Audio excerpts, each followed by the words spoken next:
Greetings. My name is Wahaba Hadia Almoweed. I am a Shirag in the Sufi Ruhaniyat International, although I have also acted as an occasional Shirag in the Inayati order at the abode, and also as for a little while in the Sufi movement.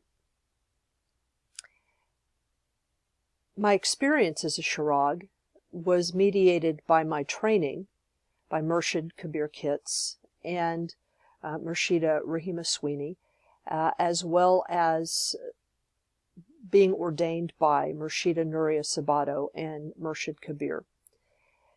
So my training took place probably a little over 20 years ago, and the curriculum that was in place at the time, I don't know what the curriculum for Shirags is presently, but the curriculum at the time was a rather extended series of lessons that took place over the better part of a year, in which, over a period of time, Shirags were introduced to various components of the six principal traditions, which are part of, or are the foundation of, the Universal Worship Service as Hazrat Inayat Khan transmitted it to us, composed and transmitted it to us.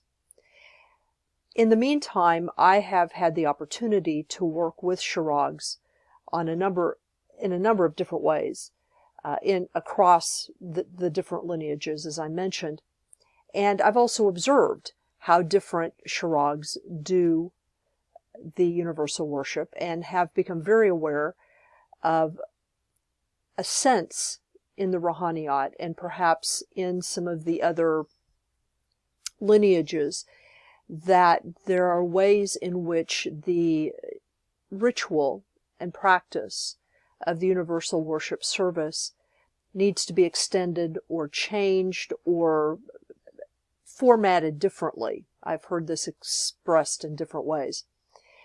And so what I decided I would do, and I've also observed some practices that occasionally, they're not troubling to me exactly, but it's clear that on some level, at least to me, it's clear that regardless of what the intention of Hazrat Inayat Khan was, that at least at some point with some people, that intention is not being embraced in the fullest sense that it could be. And this has nothing to do with inclusion of other traditions, although there are various issues that are attendant on that. So, which I'll bring up when I get to it.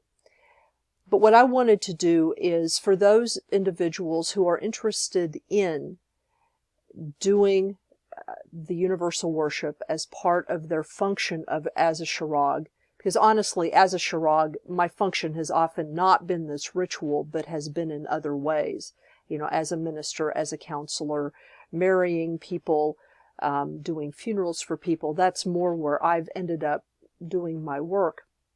And I think that's true for a lot of people.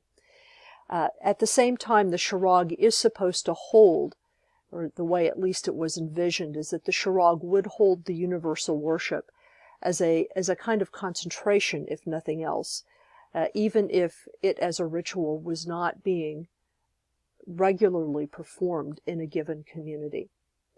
So what I'm going to be introducing here is my distillation of what I got from my training about how to do the universal worship, what kind of components go into that, how one can approach it, and the things to think about when a Shirag or Shirags are assembling the components of universal worship for others, because it's always to be remembered that the practice of universal worship is for others. It is an attempt to facilitate the practice of spiritual liberty as an embodiment of spiritual liberty. And I don't know that that's often talked about very much, but certainly when I was being trained by Murshid Kabir, I had a few conversations with him about this. He was very, very clear that the idea of spiritual liberty was at the heart of the universal worship service, and he was committed to this service. So regardless of what other changes might happen in any given specific iteration or version of the universal worship service, that intention of spiritual liberty has to be taken seriously, because that is what Hazrat Nayak Khan, I believe, wanted us to embody when we are doing this particular ritual. And let me just read a little bit from Hazrat Nayak Khan himself in order to kind of get a sense of this. This is from the book, The Unity of Religious Ideals, which I would recommend. I mean, those of you who have perhaps begun a training program about becoming a Shirag, or who have expressed interest to your teacher in being a Shirag, have probably already been told that there are a special set of Shirag texts that upon your ordination you'll be given, as well as some special other teachings, Gatakas, that are not published. All those things become available to you upon your ordination, and actually in training some teachers make various of those texts available as well. But this is actually from The Unity of Religious Ideals, which is one of the orange texts. And this is from the chapter, The Sufis' Religion. Religion in the ordinary sense of the word, as known by the world, is the creeds. There are not many religions in the world, but there are many creeds.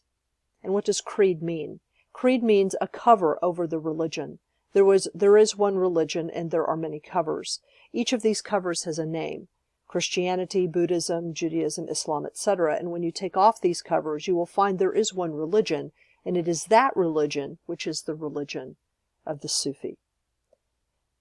And at this point, I feel like I should pause for a moment and remind us that what religion means is, the original meaning of the word, is that to which one feels obligated or bound, and bound by an obligation of love, ideally, not by an obligation of an exterior force forcing you to do something, but bound by it's an experience or a tradition to which you feel you owe an allegiance because it has given you something, essentially. It's given you part of who you are. Those are all the components of what that original word meant, religios. At the same time, a Sufi does not condemn a church or creed or a certain form of worship. He says it is the world of variety. Every one must have his choice of food, his choice of dress, his choice of expression.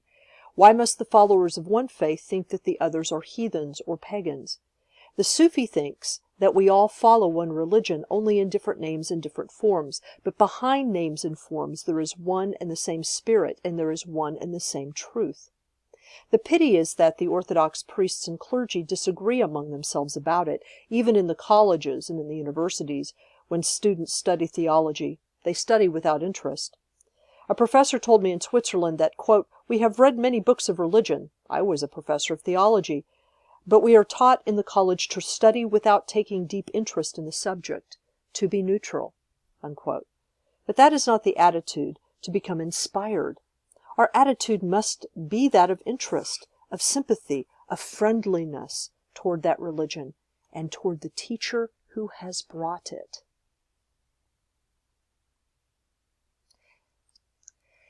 And this friendliness, the sense of open-heartedness, of approaching each tradition, each text, each believer with the same eye of favor, I guess, is the best way of putting it. That, to me, is at the core of what spiritual liberty means. Spiritual liberty is a posture that the Shirag is asked to take in the face of all of these different traditions. Now, when Hazrat Nayak Khan transmitted his sense of who the important prophets and what the important traditions meant, I think it's very clear, even from what I just read, that he knew that he was not exhausting all the possibilities. He was looking at those traditions, number one, that he was familiar with, and number two, that from his perspective have been the most influential. And certainly coming from his place in India, those that had been the most influential. That doesn't mean that he denied that there were other creeds or other religions. So it's not a matter of him being limited. It's a matter of understanding where he began. And until we can look at where he began, it's difficult to know exactly what to do with that. And so this is what this series of Shirag Universal Worship videos is going to be about. There's not going to be a lot of them. Each one's going to be about 10 to 15 minutes long, like this one. But what I'm going to do is share with you my observations, how I was taught, and some basic practices that you can use to develop a friendliness towards not only these different traditions, basically, but towards the specific prophetic, prophetic essences, if you will, that each one of these traditions expresses and embodies. So first I'll be looking at the ritual itself, the universal worship ritual, looking at the tools, the prayers, and the order of those things, which are things that, everybody who wants to be a Shirag has to learn this stuff anyway. And so for those of you who are interested in being a Shirag, that's what you have to do in any case. And then I will look at the message, and this will involve the themes, the texts, and what I call the feeling tone of each tradition. And I'll be focusing on principle, the 6 principal traditions that Hazrat Inayat Khan suggested as a foundation. And hopefully this will give you a sense of how to approach other traditions. So this finishes my introduction.